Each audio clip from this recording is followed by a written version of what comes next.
Hello and welcome to the latest episode of Enterprising Minds. We are recording. Happy Mother's Day to all the moms out there. That's coming up and or past, depending on when this goes live. But anyway, some interesting things to talk about. Alex, you have recently started playing around with agents in Copilot. So very curious about that because I've yet to use that. And then I attended a very interesting free AI webinar specifically on writers, like AI for writers, which we're going to talk about. So Alex, why don't you go ahead with the AI robots and what you are discovering with that? Yeah, so that's been a really interesting experience. So I have now access to Copilot Studio. There's a bunch of different Microsoft 365 licenses, depending on which one you see and are experiencing. Basically, you'll see it one of three ways. First is, can you pull up Copilot in, let's say, PowerPoint and have it create slides for you? If you can't, you're on kind of a Copilot chat version, which the chat version is quite terrible, so I'm sorry. If you're on the version where it can create slides, cool, you got Copilot basically within your own files, so you can say, what were the last 5 things I promised in the last 2 weeks in emails, Teams chat, whatever, and it'll cull through all of those and give you that list, which is great. I mean, it's a very useful kind of office assistant when you have that version of it. So not the chat version, but you have this kind of next level. And then there's a version after that, which is Copilot Studio. Kind of runs along with Power Automate. It's an older product, which kind of allows you to set things up. If you're familiar with N8N or Make, it's more akin to that. Copilot Studio is a really in-depth agent creator, and it is significantly different than creating GPTs with ChatGPT or with agents with Claude. There's just, I would put it this way, I created one and all it gives you is outlines for presentations. It doesn't actually make the file, just an outline, suggested outline.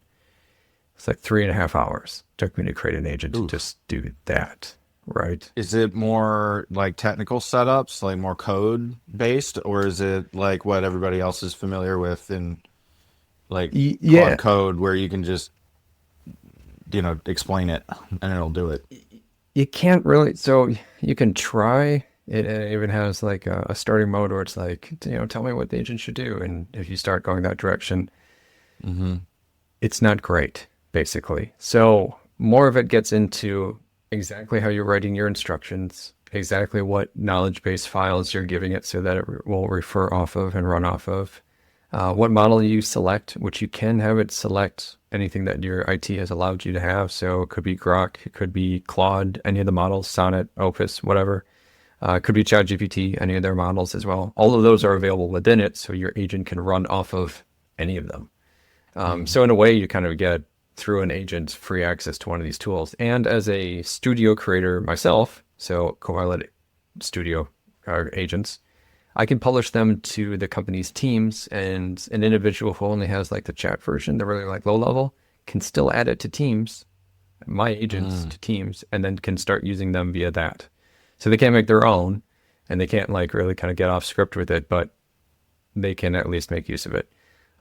It's also very, very literal. So if you say, hey, this is an agent that will help you do X, it will only do X and it will refuse everything else. So I've even got to the point of creating a separate agent. Go ahead. Do you think that they've specifically optimized this for corporate governance? I mean, it sounds like it. If it's like 100%, it's only 100%. doing one thing. And it can be very specific about what files it has access to, what systems. There's a whole thing called a Dataverse, which allows access to other files. Like it gets really, really specific.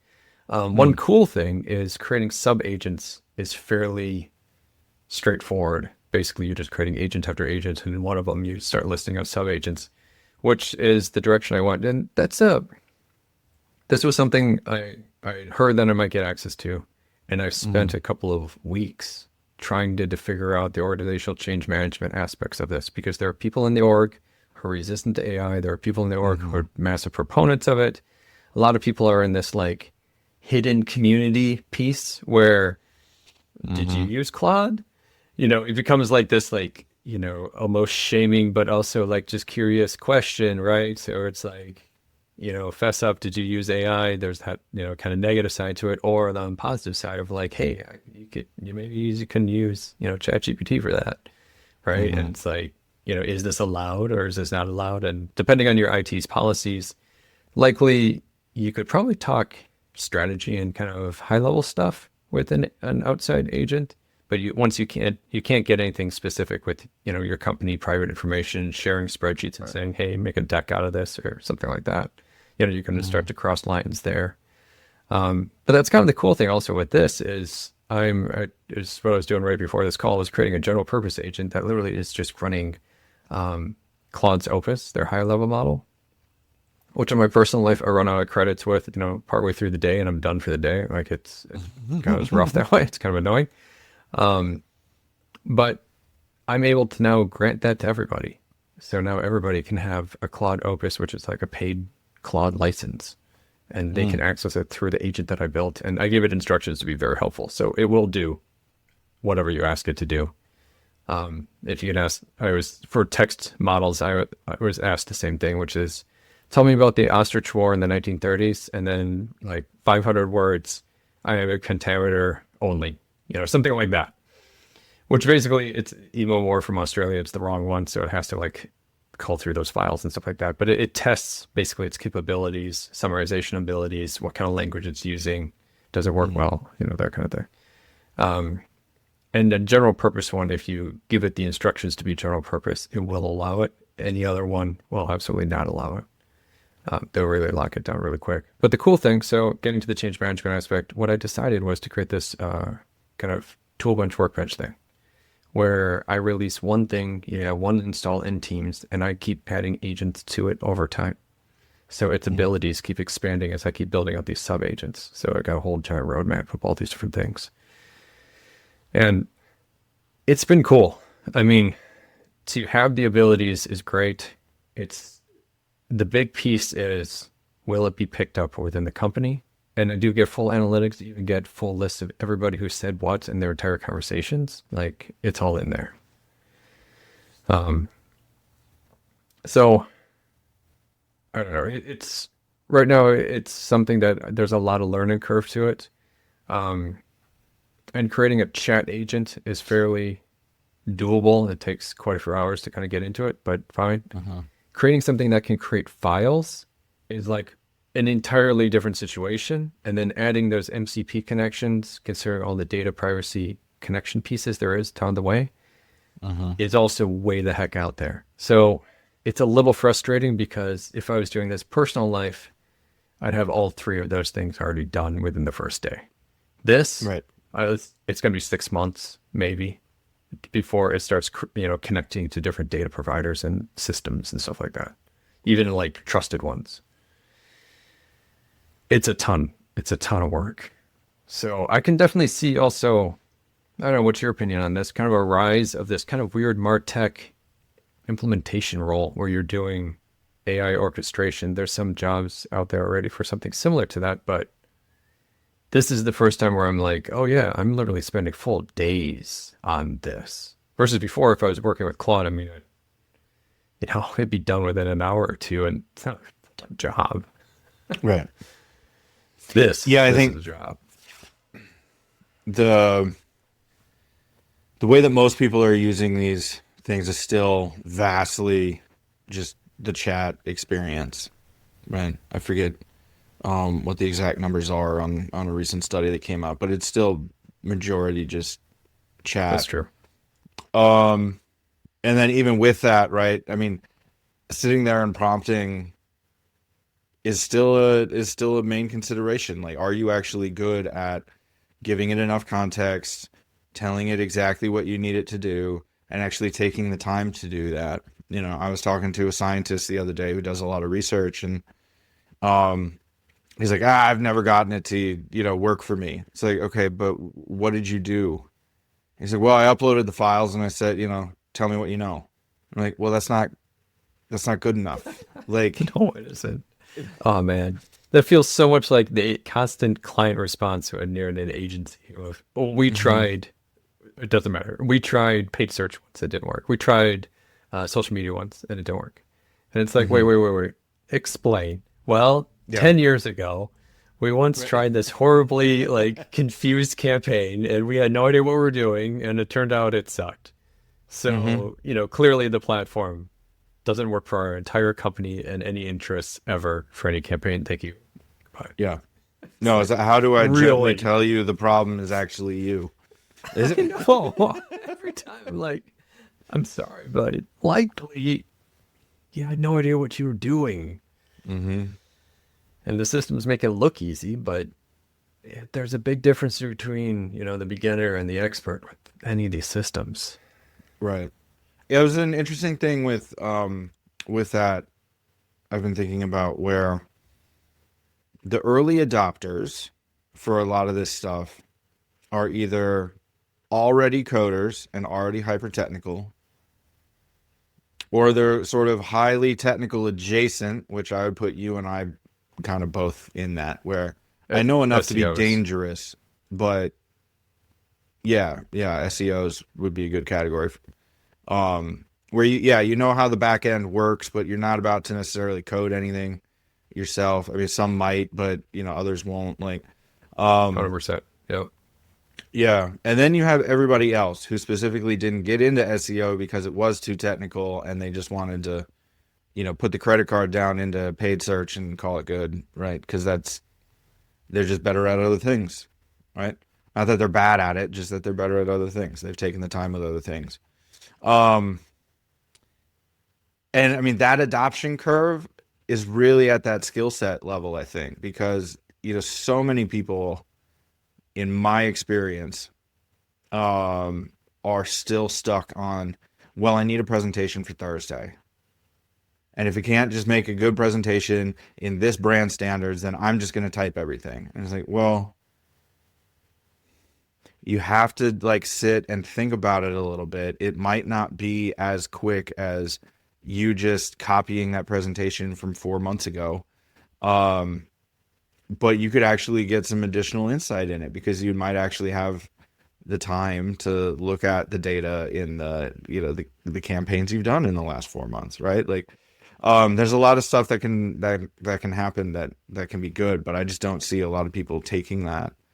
Um, so to that point, like the adoption of agents into the larger organization, I think, yeah, that frustration for me is definitely there because I'm sitting there with the approved tools going, God, I know what's possible with my personal stuff and I know Yeah. what I can do, so then I'm sitting in these meetings where they're like, so, it would be really cool if you could tell us like what you're doing with AI or like really, come up with a stretch goal for yourself and see what you can do with our thing. And by the end of the year, have at least one project. And it's like, man, you have no idea what I've been doing, when I go home. Like, I can't even tell you about this stuff because you won't even let me replicate any of it, you know? Um, Let me put it this way with Studio, now that I have access to building that, mhm, definitely is that there's like maybe another two levels above. Beginner who has no idea and just playing with the interface. Expert right. who kind of understands it. I would put the expert kind of at the same level, which I think people will get to, which is when you type into Google restaurant near me.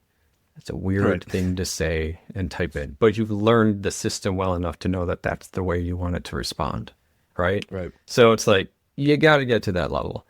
And then the next layer up is like designing agent systems, co-work, code, whatever, any of those systems. Hmm. Because then you're in the point of like instructions, few shot versus zero shot, which means providing a couple of examples versus not providing any examples at all, which a lot of people make that mistake when they just say, here's one thing, make it perfect. It's like you sent that to an intern, they would fail at this. Like, let's try to be a little nicer to the system and try to understand it's going to give it a little bit more context to figure out what's going on. Mm-hmm. And then probably the next layer after that starts to get back into that development layer where they're doing the MCP kind of API connections between an AI LLM and some sort of system like Google Analytics or Salesforce or SAP or something like that. That kind Mm-hmm. of connection is like another step up. And that's totally to the side of like people who are doing like machine learning, computer vision kind of stuff. So there's Right. like all these different technical layers, I think, to this thing. I mean, it is like an onion where there is a lot of layers to all these different skills. And once you start getting pushed into, like myself, getting pushed into this agent building thing, Mm-hmm. I had to very quickly pick up a lot of things that I've kind of casually seen, like the few shot, zero shot thing. Like I've seen that, Right. but I haven't taken it to heart and then also starting to like come up with test examples and test sets and all the rest of this stuff. But I got to say, to the slow speed, I'm able to produce an agent a day. Right. This thing is way different than it was a week ago. And I got access Right. about 2 weeks ago and I built this entire thing in that time frame. And now can create Google ads for you using brand standards, copy, everything. It can Right. locate creative for you. It will build out the entire campaign. It'll give you 10 different ideas with ICPs and everything, personas, everything. Mm-hmm. It'll now, as of today, also build out Bing campaigns and LinkedIn ad campaigns as well. It can do all of that from one prompt, Right. like 10 different full campaigns Mm-hmm. from one. Like, there's so much ability once you can like get access to this stuff. And it's like, there's so much frustration coming out with this of being like, oh man, why can't we do this at work? So it's like Mm-hmm. building in those systems is, I'm on the other side of the fence from you. You're stuck on the other side of the wall. Or you're walled away from doing Mm-hmm. something that would be way faster. Mm-hmm. Yeah, and like the really nice thing in my own personal like workflows that has been a really big unlock for me was I took an afternoon, and again, it wasn't like me sitting down and typing everything out because I lose attention with that really quickly. But I sat down and I just recorded a like voice memo to myself, which I was able to get the transcript from to then have as the context into the conversation, right?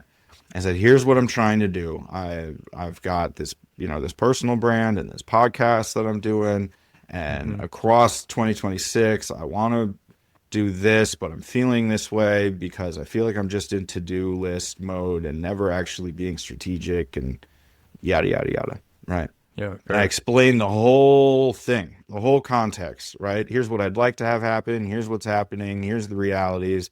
I only have like 6 to 12 hours a week to put towards any of this because I'm also a dad. I also have a job. I also coach. I also, have Right. all these other things. Right. So I connected the Asana project management tool, the free version that they allow you to have. So I'm not spending any money other than on, the $20 Claude, version. Mm-hmm. And after we talked about the strategic direction, any gaps that I had, realized I didn't have any brand standards like officially for like my personal brand. I had some logos and I had some whatevers, but not actually like a guide I could pass over. So then created the brand standards file, which is now uploaded as context for like almost everything. Sure. And then it went and it created an entire 2026 Asana project with the individual tasks with descriptions assigned to me, due dates, all of this stuff for the rest of the year, tied to the roadmap we created. So then now I wake up and every week I get an email saying, hey, you have 5 tasks due this week. And I can load up that conversation with Claude and it'll be like, hey, this was the last thing we worked on. We didn't finish it. Do you want to tackle it now or do you want to do something else? And then whenever I finish something, it goes into Asana and it marks it as complete. Cool. Or it will leave a comment on, we only partially finished this. These things still need to be done. So you have And an so, admin / project manager. right. And the custom project that I created was a Dave Doherty co-CEO. So it has all of the analytics from all of my social profiles, all of my website stuff. It has all the brand standards from everything I'm trying to do. It had like all of that stuff, and it has all that context. So then I can say, hey, am I being strategic if I do this, that, and the other, or am I being completely like, like a cat chasing a laser right now? Like I need to, I need to focus. That's a really good visual. Yeah. Yeah. Yeah, I feel that. Because yeah, I was realizing I wasn't giving myself any credit for all of the stuff I was able to accomplish. And so I was, even though I was spending full days creating these really cool things and knocking out just a ridiculous amount of work, I was still walking away every day going like, man, what did I actually do though? Yeah. So then now as part of that, I have the, since Claude is so willing to tell you you're an awesome human being, I have it reiterate everything that we accomplished in the session. So then by the time I'm leaving my computer, it's going, hey, just a reminder, you just knocked out 20 things. Yeah. You should feel good about that. I was like, you know what? I do. Thank you. You know that it is the psychopathic like kind of aspect of it, but honestly, I'm really tempted to add that to mine as well, because that's always the thing. I'm always staring at what's left on the list, not what has been done. And then like that list, as things get more complex or you keep going on projects and all the rest, it gets longer and longer. It never ends. So it's, yeah, fair point. Yeah, because then it's like, and I mean, I did Cat that. chasing laser. Sorry, it's really fitting. I get that, like, especially like the scattering pause being like this way, this way, this way, this way, this way. You go this direction. It's like, yeah, frantically. And what did you accomplish in the last 10 moves? And do you ever catch it? No, because the goalposts always move, right? So yeah, that was one of the cool things that I realized just psychologically. And again, it's like, I know it's like a placebo effect for myself, but like most placebo effects, it works. And it's been nice, cause I realized for the last 3 years, this idea for the project management piece and giving myself credit for all the stuff that was accomplished came because I realized, I had been reading all of this stuff or listening to all these audiobooks, but I wasn't keeping track of any of them. So then I get to the end of the year going, man, I need to read more. Like, what am I doing? So I created a book tracker with Claude. I think I've talked about it before on the podcast, but, yeah, I mean, it was bonkers because I was looking at it and like, okay, we're in the beginning of May and I'm already at like 4,600 pages. I think I'm doing okay. Still got this thing. The Post-it sphere. Nice. Yeah. It still exists. It still exists. It still has some use. Should make more use out of it. But for our audio listeners, I created a thing with our old team, which was just a wood block with a metal rod in it, so we could take our Post-its and kind of spike it through the rod. And eventually we filled the entire thing. And it was the same point. It was, look at all we've done. Because we were burning through to-dos like crazy. Kanban constantly was moving. It was one of the fastest moving teams I've ever been part of. Right. But we never stopped to actually recognize anything. And you'd launch something, but then there'd be issues. So it was like never-ending projects. You never feel like, we did it. There was no point where you can actually like say you're done. Instead, it was just, we did it, but also there was all these 5 other things that we never got to. So man, I feel bad about those, so we should keep working on those forever. That's smart, Dave. That's a cool project. Yeah, I would highly recommend if anybody else, does this or wants recommendations, reach out, let me know. I'll be happy to give you. I heard of some people using Obsidian. Haven't used it. Kind of a note-taking tool. Yeah. Free version is apparently pretty decent, but it was also security-wise, there was like saved locally. But I've seen a few people on LinkedIn that kind of created some kind of co-CEO sort of concept. Mm-hmm. Usually more around the programming standpoint, but Right. that's cool. I mean, I'd love to like get like the video or sorry, the audio notes like incorporated into it so you can have long conversations that kind of like go through like, okay, this is the current stuff on my mind. This is the priorities Mm-hmm. now. Like trying to reset the priorities constantly because things change. Right. Yeah. Yeah, and I think if you have an iPhone and you have the voice memos app, the voice memo actually transcribes everything now. Is it Android 100% does too. perfect? No. So you'll get most, it's like 95% there, right? Um, Yeah. so I would highly recommend, people do that. You don't need any other kind of fancy tool than what you already have. And sometimes I'll even just hit dictate on Microsoft Word if it's a quick thing or something, right? Have you Um, tried the audio straight with Claude? Like using audio input instead of typing?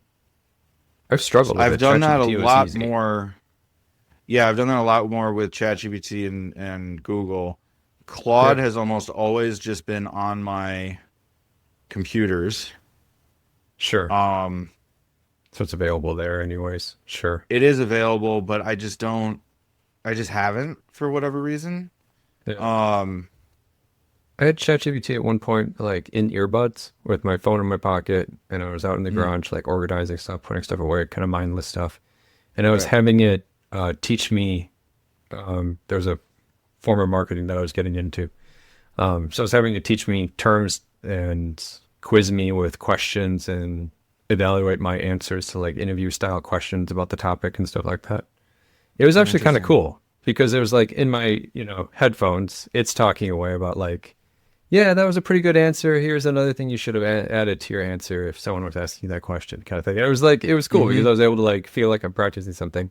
I gotta say, I mean, split attention meant I wasn't getting much done from the garage cleaning standpoint. It really was, I was starting to get more focused on that, right? So Yeah. there is no multitask. I mean, it is always just split attention, which here and there Hmm. and not in between, right? So, yeah. Yeah, I mean it is interesting because like even though you can do a whole bunch of agents and set up all that stuff, and that's great.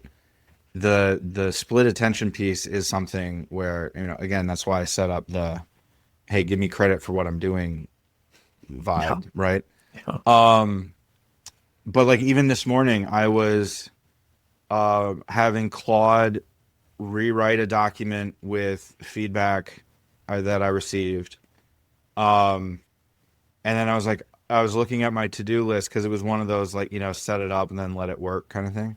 So I'm Yeah. looking at the to-do list and I'm like, oh, well, okay, I can open up a tab in Gemini, start this deep research thing, and then I realize, oh, I have these two agents going.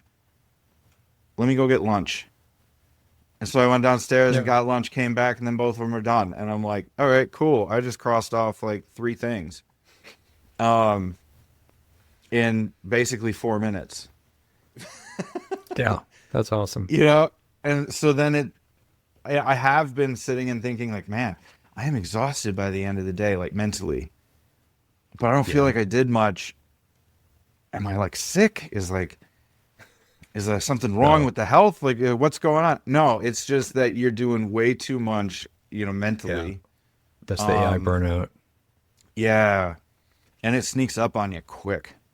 Yeah. I've been Because seeing it a really lot is of this like, people. ooh, I could do this. I could do this.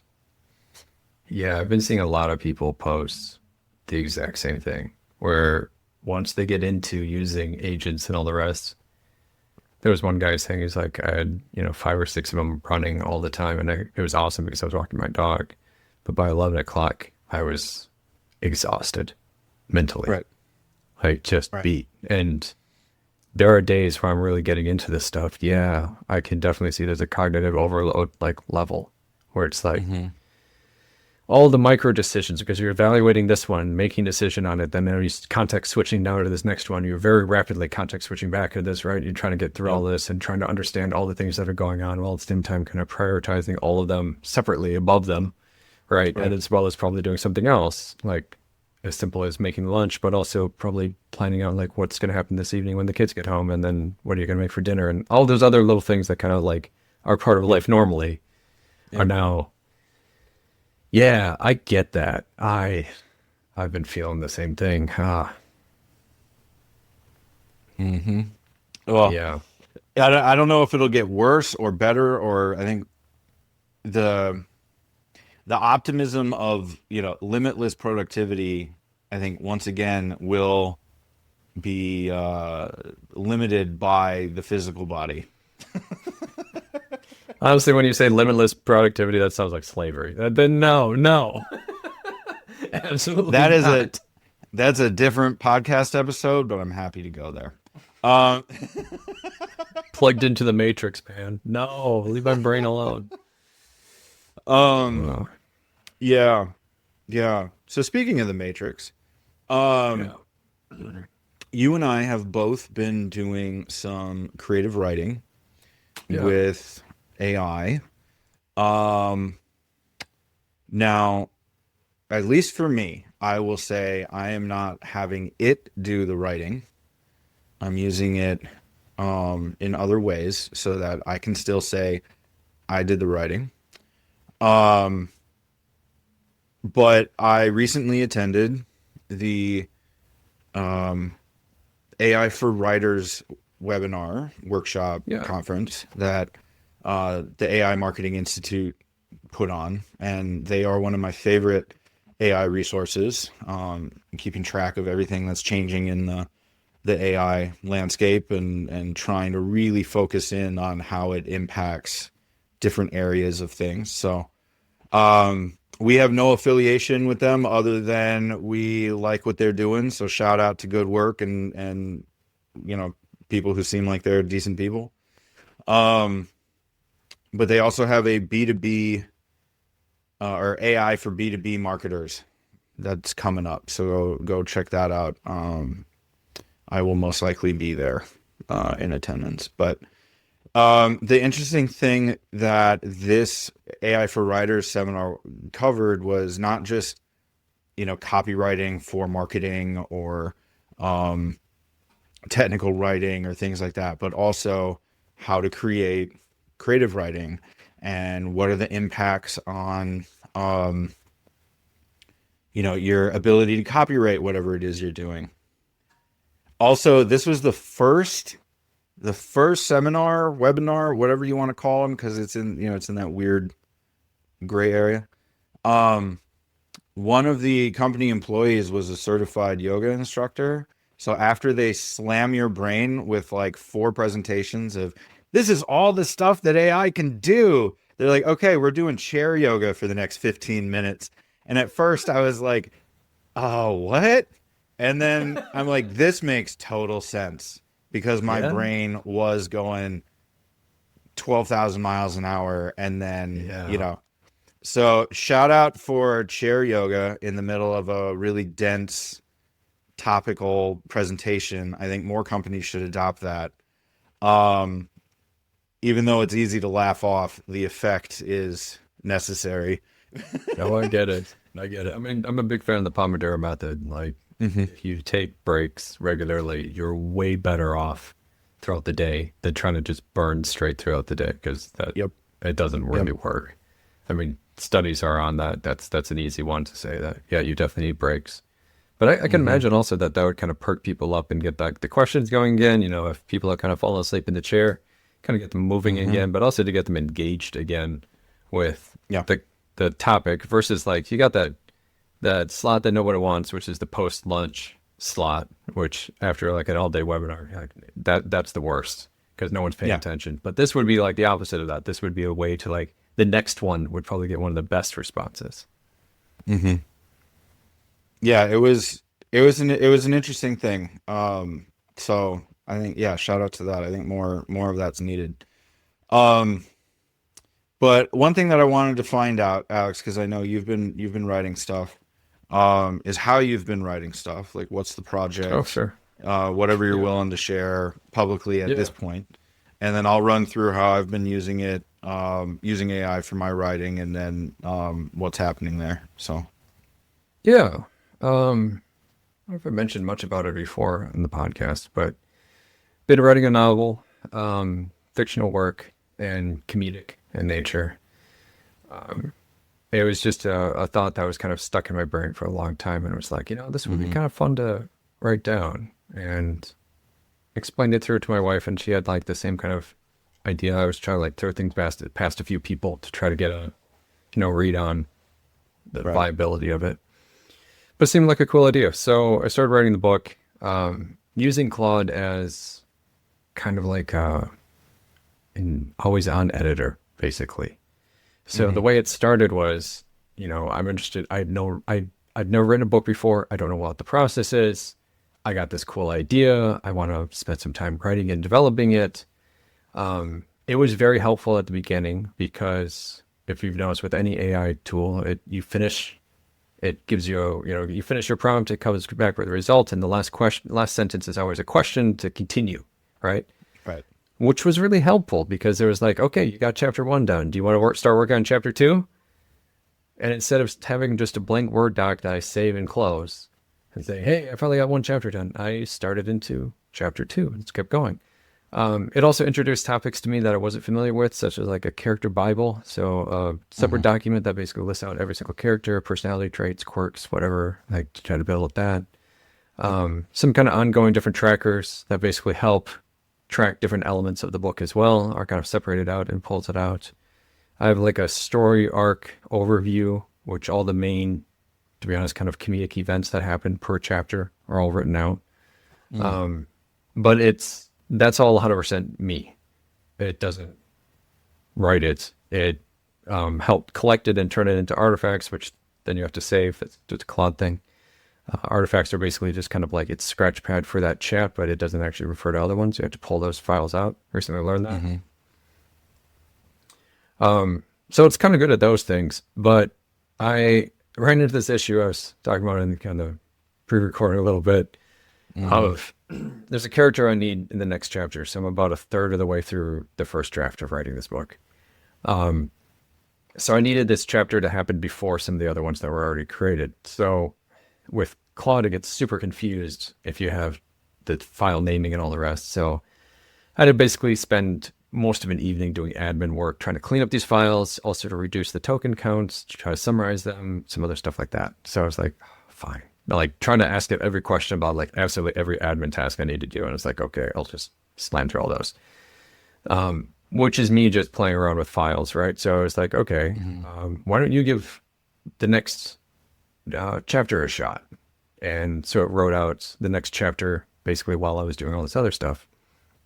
At the end of that, it said, okay, do you want to do a tracker for like bits and like comedic bits and like different story arcs and stuff or different story pieces there? I was like, sure. I wasn't thinking I would have a tracker for that, but that's fine. Hmm. And it produced one and then started saying like things like, oh yeah, Nathan's, 2-word text responses. And I was like, whoa, whoa, whoa, whoa, whoa, whoa. You don't repeat the same piece. If the guy is short and abrupt in his manner of speaking, it might be 3 words, it might be 2 words, it might be a text message, it might be a short comment Right. that would develop that character and kind of help personify that individual. But you're not going to repeat literally the same element all the way through. And it kept trying to do that, which its sense of humor was awful. It was so funny because one of the things that was really really cool at the beginning was I was struggling to get start writing, and I was like, okay, here's some authors I like.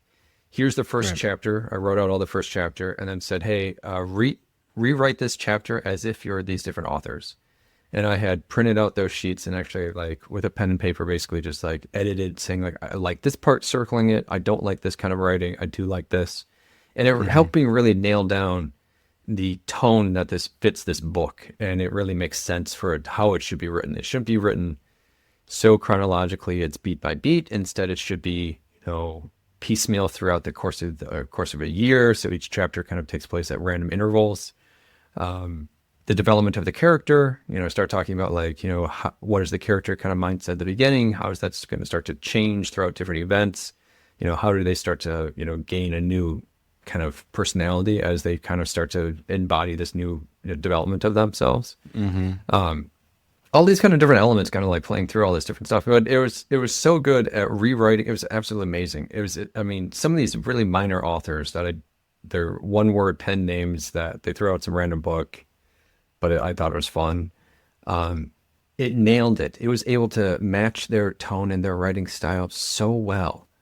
Mm-hmm. Yet, 9 chapters in, it couldn't figure out mine. And it kept, oh my gosh, man, the humor was awful. Like I reread this chapter that it had written and I had like barely glanced at it. I was just going to keep on moving. And I went back to it. And it was a very inspired evening writing over 2,500 words to redo the awful chapter that it wrote because it was so bad. Right. It was like, there was no humor. I mean, it can't tell a joke for crap. Like, yeah, I could repeat, a book of jokes to you, but man, it can't write one. It's Right. just, Well, jokes are a really challenging thing. Like I've always, they're with cultural, my English their nerd, context, there's, yeah. yeah, like with my English nerd friends, jokes really are like if you're learning a language, that is when you realize you've hit some kind of mastery. Is when Right, you start understanding sarcasm and humor right, and right. the slang terms of that area, right? Yeah. Um, And I use a lot of dry wit, which can be difficult to interpret. very Um, hard in text, yeah. sarcastic, yeah, Yeah. sarcastic comments, that kind of stuff. All of those can be really hard to read correctly. Hmm. So you do have to write them very carefully into the story, and you do have to really have a good understanding of like where this character has been, develop them fully, so that when they say something kind of out of character, it's Hmm. recognizable as being out of character. It's like, oh, this is a really positive person. Then they have this like scathing, sarcastic comment. Like that has a lot more value to it than someone who's a pessimist the entire time, saying the same Right. thing. But yeah, oh, So it was bad. It was so bad. It was, so yeah. are you actually like, hitting the keyboard with this, or are you doing the dictation with your writing, or you Oh, I said write them. Claude's only Yeah, just doing the editing, right?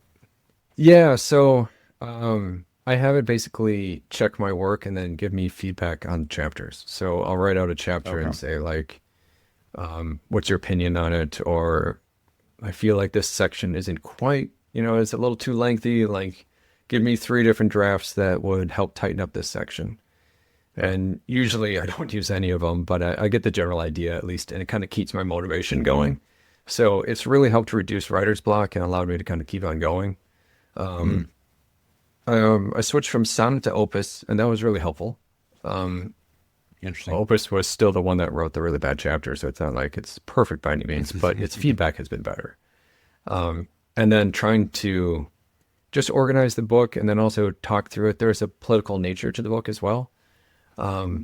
And trying to talk So, through like, what is book promotion, publishing? I don't know mhm, anything about any of that stuff. And honestly, right. like I've been looking at subreddits of like self-publish and seeing some crazy comments because we're in this age of AI, which maybe what your webinar got into, because there was a person posting like, hey, I'm getting charged $7,000 to lay out my book for a print just to lay it out so it fits the pages well. $7,000. And then someone else was Hmm. like, oh yeah, I used AI for that. It was free. And other people were like, oh yeah, 7,000 is totally reasonable. It was like, Right. whoa, whoa, whoa, whoa. We went from free to $7,000 and apparently both are reasonable. Hmm. Explain. Which I feel like that's like this era of AI is slamming into publishing and writers. And yeah, that conference must have been interesting. Yeah, it is interesting because on the one hand, you have a whole bunch of people that,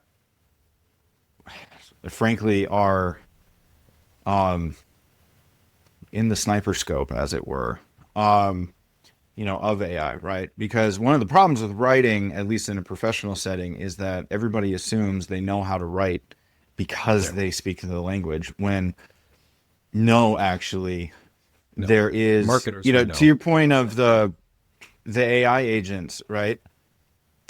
There is a specificity to things and sort of a theoretical stance where if you are enmeshed in the knowledge, if you've gone deep in that, then you would understand, these other things to make things work better, right? So, for Right. example, as someone with a creative writing degree, one of my things that I always look at for, feedback on my thing is the concept of Chekhov's gun or Chekhov's rifle. Are you familiar with that? No, no, that's new to me. Okay. So this is, I'm saying this not to make you look like an idiot, but to like really demonstrate, how if you have experience in something, your prompting will be better, right? So Sure. Chekhov's rifle is essentially the idea from Anton Chekhov um, that nothing in your work Hmm. should be arbitrary. Everything should have a meaning. Everything should push the story forward. Yep. So if you introduce a rifle at the beginning of the story, by the ending of the story, that rifle has to go off, Sure. Yeah, right? that makes So sense. it has to be tight. It has no loose ends, right? Yeah. And so, but as you know, in the creative process, it's super easy to get caught up in a whole bunch of stuff and then forget, these minute details of, oh yeah, they said that one interesting thing that would have led to this, but Sure. I didn't do anything with it.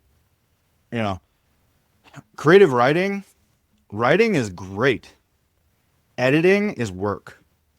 And that's what actually, you know, gets the tears of writers, basically. Are you willing to go through the suffering of editing and fighting for the Yeah. ideas, right? That's where I said Um, 1/3 of the first draft of the book, because right. writing it and then rewriting it and then publishing, I feel like is like almost three equal projects. Oh, And just you writing the will book easily go is through not a 3 or 4 project. different drafts before you even submit it to an editor or a agent to even get it into the publisher, and then you'll do Oh like yeah. 7 no more edits with the publisher. Um, yeah, I mean Oh, that's gonna be painful. it's a lot I of didn't work. know that. Yeah, it's a lot of work. Yeah. Um, How's your writing going then? so yeah, um, I decided to get back into writing. So you know, when I was a full-time musician, I was also a creative writer and freelance writer and all of that. So I am a published poet in literary Cool. magazines and stuff like that. But that was 20 years ago, right? And poetry, at least for me, is something that I've always really liked, but it's also very raw and very personal. So I have to be Yeah. in a certain mindset to do it, and it Sure. usually makes me very sensitive afterwards, kind of like a raw nerve to the world. So as you can imagine, having a little kid running around my house is not conducive to writing writing that kind of stuff. Um, Sure. but I figured out a way to start doing it because it was like, you know what? This is important to me. I want to be able to do it. I'm going to do it. And I already have like 40 poems that I found in an old notebook. So I'm like, man, I'm almost to a chapbook anyway, right? Cool. I'm almost at a point where I can get to, the full competition submissions. So I created an editor, and like you, I said, hey, I'm in, these are the ones that I'm interested in, but then, and not just my favorite poets, but also some of my favorite rappers and lyricists. To be like, I like what they do here. I like this person's wordplay. I like, Oh, that's interesting. maybe not the subject matter, but I Sure. love the wordplay, you Yeah. know. Um, Yeah, for so me, I picked all then, novelists. You picked. Oh, that's really interesting. yeah, so it's like here are the poets I really identify with and the rappers because rapping, spoken word basically. Yeah, Um, totally. so then it's going through and it's giving me a grade as to like, hey, that first draft is trash. Here's how you can get it up to a standard where it would be candidate for submission, right? Now, with poetry, and this, I'll bring this up for a lot of other people, Submittable is a tool that I've discovered and is wonderful. It's free. And almost all the literary mags are leveraging it to take the contest submissions or general submissions, if it's a free submission or if you have to pay Okay. to go through. So I've did my first packet, So my first collection of like 5 poems specifically for a contest. And then the problem with submitting poems is that you have to submit a whole bunch of them to a whole bunch of journals, and then they will eventually tell you if they take them or not.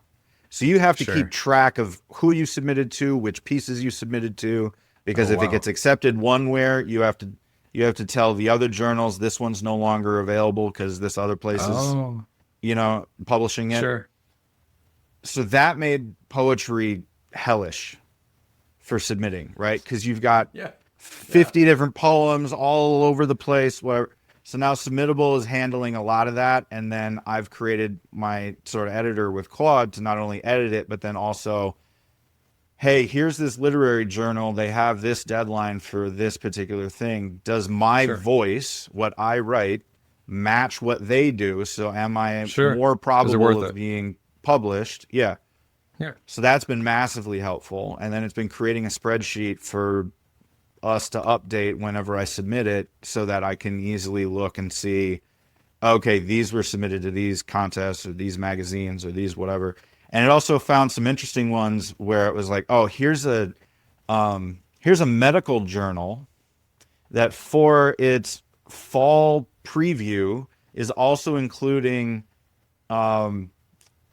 poetry and art based on medical experiences.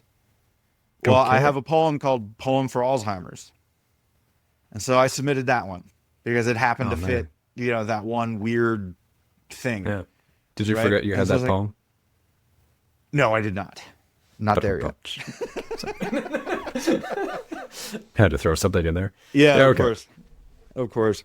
But so that's been massively helpful. Yeah. Not just to track the stuff, but then also to submit it and basically align it to be like, okay, these poems really fit this edgy, political, smaller, whatever. And then it created a tiered system of these are the ones that you really, really want to get into because then it like validates you as a writer. Here's a tier 2 that would be great and would help you get to those other ones. And here are the tier 3 ones where it's like send your lower level stuff just to create that background. Yeah. And so that's been really interesting to get back into it, and it's really helped with the just the overwhelm, Yeah. I mean, that's such a big step. I mean, that's awesome that you're at that step that you're submitting things. And because the turnarounds are like, that's cool. Some of them are crazy. Like some of them are 6 months turnarounds. Yeah. It's like, if I want to hit my goal of publishing in 26, I have to do this now.